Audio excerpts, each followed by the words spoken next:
Welcome to big TV. నేను మీ గౌతమి. ఈరోజు మనతో పాటు సైబర్ క్రైమ్ నిపుణులు నల్లమూతు శ్రీధర్ గారు ఉన్నారు. ఆయనతో మాట్లాడదాం. సార్ నమస్తే. సార్ అసలు వేణుస్వామి గారి గురించి మనం మాట్లాడుకుంటే రీసెంట్గా మీరు ఫేస్బుక్లో పోస్ట్ చేసిన పోస్ట్ ఏదైతే ఉందో అసలు ఏం జరిగింది? వేణుస్వామి గారి మీద అంటే ఆయన అకౌంట్ని ఎందుకని బ్లాక్ చేయాల్సి వచ్చింది సార్? యాక్చువల్లీ అరౌండ్ 2018లో అంటే ఆల్మోస్ట్ 5 ఇయర్స్ క్రితం 6 ఇయర్స్ క్రితం ఏమైందంటే, సహజంగా నేను చాలా మోటివేషనల్ పోస్టులు చేస్తూ ఉంటాను. సో యూత్ను మోటివేట్ చేసేలాగా రకరకాలుగా. సో మోటివేషనల్ పోస్టులు చేసేటప్పుడు ఈ పోస్టులంతా కూడా చాలామంది యాజ్ ఇట్ ఈజ్ నా టైం లైన్ నుంచి షేర్ చేసుకుంటారు. ఏంటి, నా దగ్గర నుంచి షేర్ అనే బటన్ ప్రెస్ చేసి షేర్ చేస్తారు. అలాగా ఎవరు రాశారు ఒరిజినల్ ఆర్డర్ పేరు అనేది కనపడుతుంది కాబట్టి అలా షేర్ చేసుకోవడం అనేది పెద్ద ఇబ్బందికరమైన విషయం కాదు. కానీ ఈయన ఏం చేసేవాడంటే, ఏ పోస్ట్ పెట్టినా కూడా ఆ పోస్ట్ మొత్తాన్ని కాపీ చేసుకు వెళ్ళిపోయేసి కింద బైలైన్ రిమూవ్ చేసేసి తను రాసినట్లుగా కింద తన పేరు వేసుకునేవాడు. సో అలా వేసుకోవటం మొదలుపెట్టిన తర్వాత నాకు ఎవరో నా ఫాలోయర్స్ ఇట్లాగా వేణుస్వామి గారు మీ పోస్టులు ఇలా షేర్ చేస్తున్నారని నా నోటీస్కి తీసుకురావడము, నేను 2-3 పోస్టులు వచ్చేటప్పుడు గమనించున్నాను, మెసేజ్ పెట్టున్నాను, మెసెంజర్లో మెసేజ్ పెట్టాను, ఇది రిమూవ్ చేయండి అండి నా పోస్టు, నేను రాసిన పోస్టులు మీరు మీ బైలైన్ వేసుకుంటున్నారంటే కనుక పట్టించుకోవాలి. సో ఆల్మోస్ట్ ఒక 10 పోస్టుల వరకు చూస్తున్నాను. చూసిన తర్వాత అప్పటికే మళ్ళా కాపీ చేసుకుంటూ వెళ్ళిపోతే అతని టైం లైన్ అప్పుడు వెళ్ళి చూస్తే కనుక నావి ఇంకా కొద్దిగా ఎఫెక్టివ్గా రాసేవాళ్ళు కొంతమందివి ఆయన సొంత కంటెంట్ కాకుండా ఎక్కడెక్కడో కాపీ చేసుకొచ్చిన పోస్టులు అనేది అక్కడ పేస్ట్ చేసేవాడు. సో నేను సైబర్ క్రైమ్కి వీటన్నిటికీ నేను పోలీస్ అకాడమీలో ఫ్యాకల్టీగా ఇలా ట్రైనింగ్ ఇస్తాను కాబట్టి ఈ కాపీరైట్ వైలేషన్ క్లెయిము ఇలాంటివంతా అంటే ఫస్ట్ డిపార్ట్మెంట్ ద్వారా కాకుండా ఇలాగ టెక్నికల్ దీంట్లో ఎలా వెళ్ళొచ్చు అన్న దీని మీద కాపీరైట్ నోటీస్ అనేది ఇవ్వడం జరిగింది ఫేస్బుక్ ద్వారా. సో ఇచ్చిన తర్వాత ఇమీడియట్లీగా అతనికి వార్నింగ్ వెళ్ళిపోయింది. అంటే 3 పోస్టులకి అతను రెస్పాండ్ కాకపోతే కనుక అకౌంట్ అనేది రిమూవ్ చేసింది ఫేస్బుక్. సో 2 పోస్టులకి వార్నింగ్ వెళ్ళినా కూడా అతను పట్టించుకోలేదు. అంటే ఫేస్బుక్ నుంచి అతనికి మెయిల్ వెళ్ళిపోతుంది. సో ఆ మెయిల్కి పట్టించుకోవాలా. 3rd పోస్ట్ కూడా నేను రిపోర్ట్ కొట్టిన తర్వాత అకౌంట్ కంప్లీట్ క్లోజ్ చేసింది. క్లోజ్ చేసినప్పుడు అకౌంట్ క్లోజర్కి సంబంధించిన ఫైనల్ మెయిల్ అతనికి వచ్చినప్పుడు అప్పుడు రియలైజ్ అయ్యేసి నా ఫేస్బుక్ ఎందుకు ఓపెన్ కావట్లేదు అని చెప్పేసి అప్పుడు రియలైజ్ అయ్యేసి అప్పుడు నాకు మెయిల్ ద్వారా అప్పీల్ చేయడం జరిగింది. సో నాకు తెలియకుండా మీ పోస్టులు వేరే వాళ్ళు షేర్ చేస్తే కనుక వాటిని నేను పెట్టుకున్నాను, మీవని తెలియదు అది ఇదని పెట్టడం జరిగింది.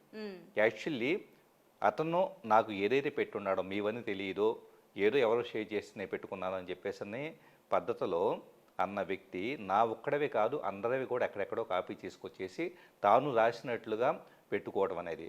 ఇంకోటి అతను ఏం చేస్తాడంటే కనుక పోస్టు పైన తాను ఎక్కడో దిగిన ఫోటోలు కళ్ళజోడు పెట్టుకొని కంప్లీట్ రకరకాల కలర్ఫుల్ డ్రెస్సెస్ వేసుకొని ఇలాగా తన ఫోటో పెట్టుకోవడం, ఆ ఫోటోతో పాటు కింద మా బోటి వాళ్ళం రాసిన పోస్టులు పెట్టుకోవటం.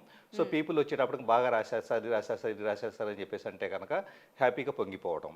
అంటే తన సొంత కంటెంట్ కాకుండా ఆ విధంగా కాపీ చేయటం అనేది అతను చేస్తూ ఉండేవాడు. సో అప్పుడు అకౌంట్ అనేది ఇదైపోయింది. ఆ తర్వాత ఇమీడియట్గా కొత్త అకౌంట్ క్రియేట్ చేసుకున్నాడు. నా ఫాలోయర్స్ నా కొత్త అకౌంట్ కూడా నోటీస్ తీసుకొస్తారు, ఇతను కొత్త అకౌంట్ చేసుకున్నట్లుండా అంటే వెళ్ళి చూస్తే కనుక దాంట్లో ఒకటే పెట్టున్నాడు. నాలెడ్జ్ అనేది ఎవరి సొంతం కాదు.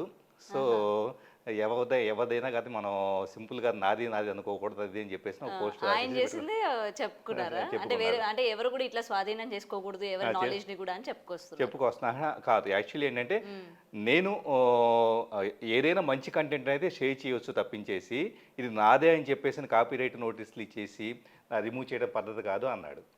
సో వాస్తవంగా మరి నువ్వు ఎక్కడి నుంచి కాపీ చేసుకొచ్చున్నావో వాళ్ళకి పేరిస్తే కనుక ఈ గొడవ ఉండేది కాదు కదా.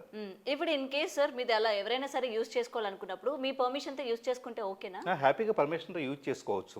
అయినా కూడా అక్కడ ఏమవుతుందంటే చాలా సందర్భాలు మనం అన్నింటినీ అడ్డుకోలేము. కానీ ఎందుకంటే చాలామంది కాపీ చేసుకుంటే వెళ్ళిపోతారు, రోజుకు ఒక అరగంట గంట సేపు కూర్చుంటే కానీ ఎక్కడెక్కడ ఉన్నాయో వాటిని ఐడెంటిఫై చేసి మనం రిపోర్ట్ చేయడానికి స్కోప్ అనేది ఉంటుంది. కానీ ఇక్కడ ఐడెంటిఫై చేసి దాన్ని రిపోర్ట్ చేయడం అనేది తొలగించడం పెద్ద విషయం కాదు. అందుకని ఏంటంటే ఒరిజినల్ కంటెంట్ ఆధార్కి మనం క్రెడిట్స్ ఇవ్వడం చాలా అవసరం. సో ఇప్పుడు కంటెంట్ రాయటానికి చేతకాని వాళ్ళు కానీ లేదా జస్ట్ ఎవరో ఒక కంటెంట్ తీసుకొచ్చేసి మనం పేరు తెచ్చుకోవాలనుకునే వాళ్ళు కానీ ఇలా చేస్తూ ఉంటారు.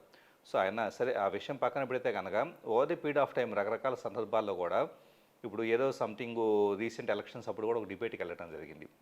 సో నేను ఎక్కడైతే కనుక ఏపీలో ఎలక్షన్స్లో మేలో ఎలక్షన్ జరిగిన 2 days కంటే మే 14th నేను ఒక ఛానల్కి ఇంటర్వ్యూకి వెళ్ళినప్పుడు సో అక్కడ కూటమి ప్రభుత్వం రాబోతుంది అని చెప్పేసి అని నాకున్న ఇంట్యూషన్ పవర్తో, అంటే నేను మెడిటేషన్ చేస్తాను, ఇంట్యూషన్ పవర్తో నేను చెప్పున్నాను. ఓకే. చెప్పిన సందర్భంలో అక్కడ దానికి సంబంధించిన ఛానల్ ఓనర్ ఎవరైతే ఉన్నారో ఆయన వచ్చి, లేదు సార్ వేణుస్వామి గారు మా దగ్గర వచ్చేటప్పటికి ఇలా చెప్పారు, వైఎస్ఆర్సీపీ వస్తుందని చెప్పారు, సో మీరేం ఇలా గట్టిగా చెబుతున్నారని చెప్పేసి అంటే అంతలోనే జస్ట్ నా ఇంటర్వ్యూ అయిపోయింది, ఇలా బయటకు వచ్చి కూర్చున్నాం, వేణుస్వామి గారు వచ్చి ఉన్నారు అక్కడికి.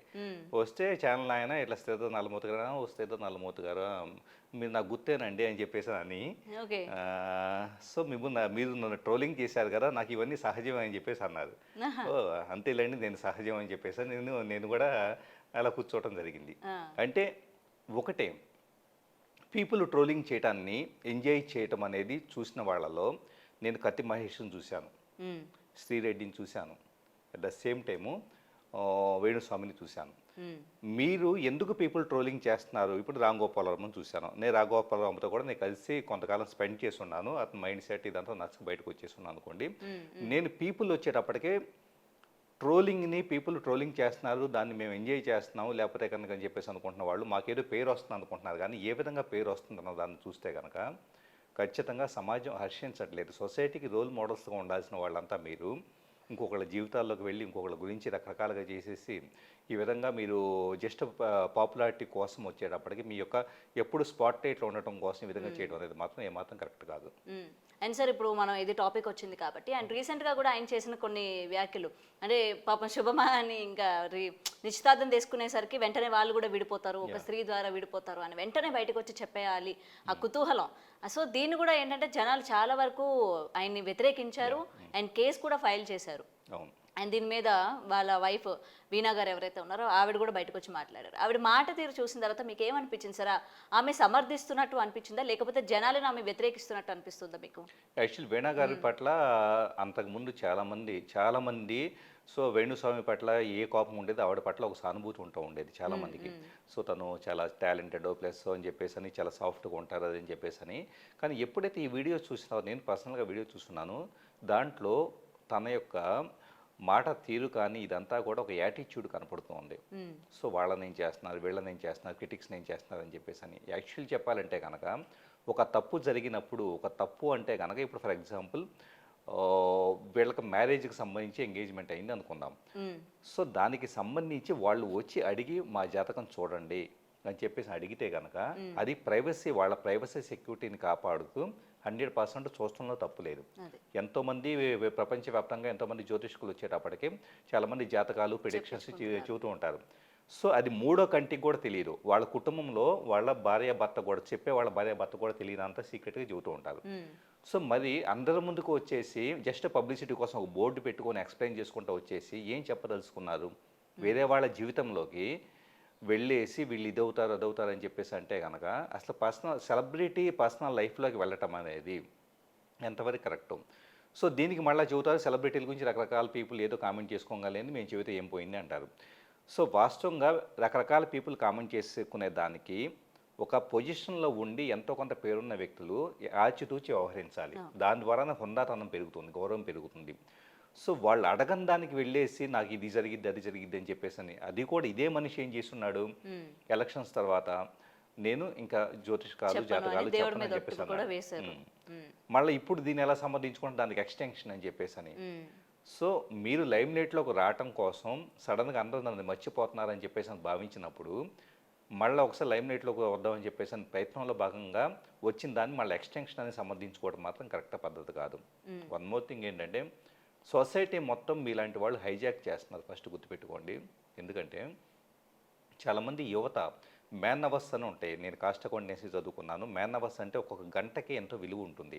ఒక మనిషి తన అన్ని పనులు పక్కన పెట్టేసి తన స్టడీస్ మీదో, కెరీర్ మీదో, ప్రొడక్టివిటీ మీదో దేశానికి సంథింగ్ కంట్రిబ్యూట్ చేస్తూనే వెళ్తే కనుక ఆటోమేటిక్గా దేశం అభివృద్ధి చెందుతుంది. కానీ ఇక్కడ ఏమవుతుందంటే మీ బోటి వాళ్ళ వలన చాలామంది యూట్యూబ్లో, మీరు మాత్రమే కాదు మీ బోటి వాళ్ళ వలన, మళ్ళీ నన్నే అంటున్నారు అనుకోవద్దు, మీ బోటి వాళ్ళ వలన ఎంతోమంది యువత ఇలాంటి వీడియోలో చూసుకుంటూ అక్కడ కామెంట్లు పెట్టుకుంటూ వాటి గురించి సోషల్ మీడియాలో చర్చించుకుంటూ వాళ్ళ కెరీర్ని పక్కన వదిలేస్తున్నారు, వాళ్ళ భవిష్యత్తు వదిలేస్తున్నారు. సో జాబుల్లో సరిగా ప్రొడక్టివిటీ ఉండట్లేదు. ఇండైరెక్ట్గా చెప్పాలంటే కనుక పూర్తిగా కూడా దేశంలో ప్రొడక్టివిటీ తగ్గిపోతుంది. ఇది వేస్ట్గా అర్థం చేసుకుంటే కనుక సెలబ్రిటీ ముసుగులో యూత్ యొక్క టైంను వేస్ట్ చేస్తున్న ప్రతి ఒక్కరికి ఇది ఆపాదించబడుతుంది. సో ఖచ్చితంగా ఇదైతే కనుక వేణుస్వామి గారు లాంటి వాళ్ళు చేస్తున్న థింగ్స్ అయితే సమాజం హర్షించగలిగింది అయితే మాత్రం కాదు. అదే. అండ్ ఫైనల్లీ సార్, ఇప్పుడు మీరు అకౌంట్ బ్లాక్ నుంచి తీయబోతున్నారా లేదా, లేకపోతే దీని మీద ఇంకా ఎటువంటి చర్యలు తీసుకోబోతున్నారు? ఇది ఆల్మోస్ట్ 2018లో అయింది కాబట్టి 6 years అయిపోయింది కాబట్టి ఇప్పుడు దాన్ని బ్లాక్ తీసేయడానికి కూడా సాధ్యపడదు. సో అతను అందుకని అప్పుడు ఇంకొక అకౌంట్ క్రియేట్ చేసుకున్నాడు. ఇప్పుడు ఏదైతే అతను అఫీషియల్గా ఫేస్బుక్ అకౌంట్ నడుస్తూ ఉందో, అతను నేను బ్లాక్ చేసిన తర్వాత వచ్చిన రెండే అకౌంట్ అది. యాక్చువల్లీ అతను ప్రీవియస్ అకౌంట్ అనేది నా ద్వారా బ్లాక్ అవ్వడం జరిగింది. సో కానీ ఏదైనా కూడా ఫర్దర్గా ఇలాంటి ప్రాక్టీసెస్ చేస్తూ ఇలాంటి వేరే వాళ్ళ కంటెంట్ కాపీ చేయటం, లేకపోతే కనుక వేరే వాళ్ళ జీవితాలకు వెళ్ళేసి ఇదవుతాం, ఇలా కాకుండా ఫెయిర్గా మన పనేదో మనం చేసుకునే పద్ధతిలో చేస్తే కనుక సమాజం హర్షిస్తుంది. అంటే ప్రతి ఒక్కళ్ళు కూడా మన హుందాతనాన్ని, మన గౌరవాన్ని మనమే పెంచుకోవాలి తప్పించేసి అడగని దాన్ని ప్రతి దాంట్లోకి వెళ్ళిపోయేసి చొరబడిపోయేసి సమాజం మొత్తాన్ని విచ్ఛిన్నం చేసి ఇదంతా చేయడం కరెక్ట్ పద్ధతి కాదు. సో అది వైజ్ డెసిషన్ అయితే కాదు అనిపిస్తుంది. Okay sir, thank you sir. For more videos like this, subscribe Big TV channel.